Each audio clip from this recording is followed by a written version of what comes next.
शिवरात्रि का पूजन करा कि नहीं करा? अरे बोलो तो जम के, करा ना सबने? शिवलिंग का निर्माण करा, पूजन करा। आप 365 दिन पार्थिव शिवलिंग का निर्माण करोगे, सावन महीने में पार्थिव शिवलिंग का निर्माण करोगे, पर जितनी बार भी आप पार्थिव शिवलिंग का निर्माण करोगे तो सूर्य अस्त होने से पहले पार्थिव शिवलिंग का विसर्जन आपको करना पड़ेगा। पर 12 महीने शिवरात्रि आती है। शिवरात्रि के समय पर, शिवरात्रि के दिन हम दिन में नहीं, रात में 1 पहर, 2 पहर, 3 पहर, 4 पहर में जितना मन बन जाए कि 1 पहर पूजन करूंगी मैं, 2 पहर करूंगी। कल अपन ने कितनी पहर की पूजन करी? जम के बोलो जरा। 1 पहर की पूजन करी। शिव महापुराण की कथा कहती है शिवरात्रि की जो पूजन होती है, इसका मतलब क्या है? शिवरात्रि, इसको ये नहीं लिखा गया शिव डे, शिव दिन। इसको क्या कहा गया है? जम के बोलो जरा। शिवरात्रि। शिव महापुराण की विद्येश्वर संहिता में कुमार खंड के अंतर्गत स्कंद पुराण में जो वर्णन आता है कि 12 महीने शिवरात्रि आती है।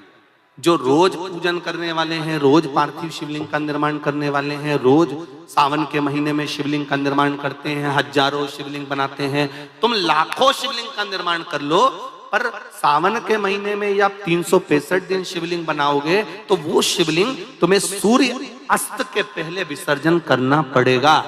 पर शिवरात्रि के दिन जो तुम शिवलिंग का पूजन कर रहे हो वो रात्रि में अगर करते हो तो 1 पहर का करते हो तो 1 पहर की पूजन करने के बाद विसर्जन कर दो। 2 पहर का करते हो तो 2 पहर की पूजन करने के बाद विसर्जन कर दो। 3 पहर का करते हो 4 पहर का करते हो तो 4 पहर का करने के बाद विसर्जन कर दो। उसकी महत्वता है शिवरात्रि, उसकी महत्वता शिवरात्रि से। कई लोगों के मन में संशय जाग जाता है कि गुरुजी सूर्य अस्त के बाद क्या हम शिवलिंग की पूजन कर सकते हैं, क्या विसर्जन कर सकते हैं? तो पहले तो अच्छे से समझ लो कि तुम सावन महीने की शिवरात्रि की पूजन कर रहे हो। रात्रि लगी हुई है उसमें कि रात्रि को ही होगी और रात्रि को ही विसर्जन होगा।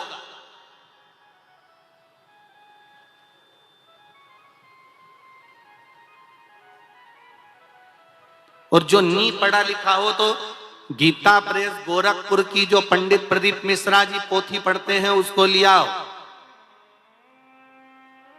उसका नंबर देखकर, और उसका स्मरण करना प्रारंभ करो कि हम 365 दिन अगर शिवलिंग का निर्माण करते हैं तो वो शिवलिंग का निर्माण हम दिन में कर दिन में विसर्जन कर सकते हैं।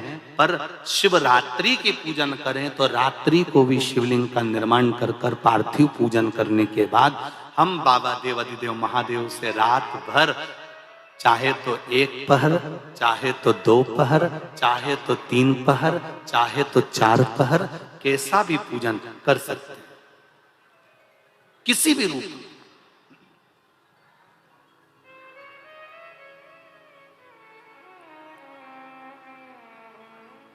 पर कई बार हमारे जीवन में संशय उत्पन्न हो जाता है, और एक बात अपनी जिंदगी में उतार कर रखना, अगर पार्थिव शिवलिंग का पूजन रात्रि को आपने करा है तो पार्थिव शिवलिंग का पूजन हमने भी यहां पर बैठ कर किया है, दिल के साथ, हृदय के साथ।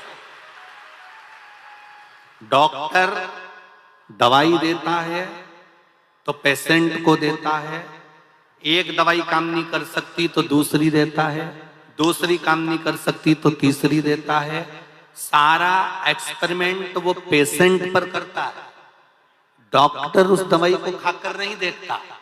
पर हमारा नियम है, हम जितनी बात आप लोगों को शिव महापुराण के माध्यम से बताते हैं, पहले उसको खुद अमल करते हैं, साथ बैठते हैं, फिर आपके साथ में बैठकर उस शिव महापुराण के अभिषेक को कराते हैं। पहले स्वयं करें।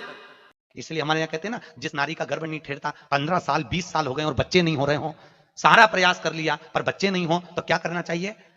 सोमवार के दिन शाम के समय पर बेलपत्री के पेड़ के नीचे एक ब्राह्मण एक ब्राह्मणी को उसके बच्चे को गोदी में रखवा कर खीर उस ब्राह्मण ब्राह्मणी को बच्चे समेत खिला दो, और थोड़ी सी झूठी खीर जिस नारी का गर्भ नहीं ठेरता बेलपत्री के पेड़ के नीचे उस नारी को खिला दो। 4 या 5 महीने में गर्भ ठेर जाता है हमारा, 5 महीने के अंदर। बेलपत्री कितना प्रमाण है?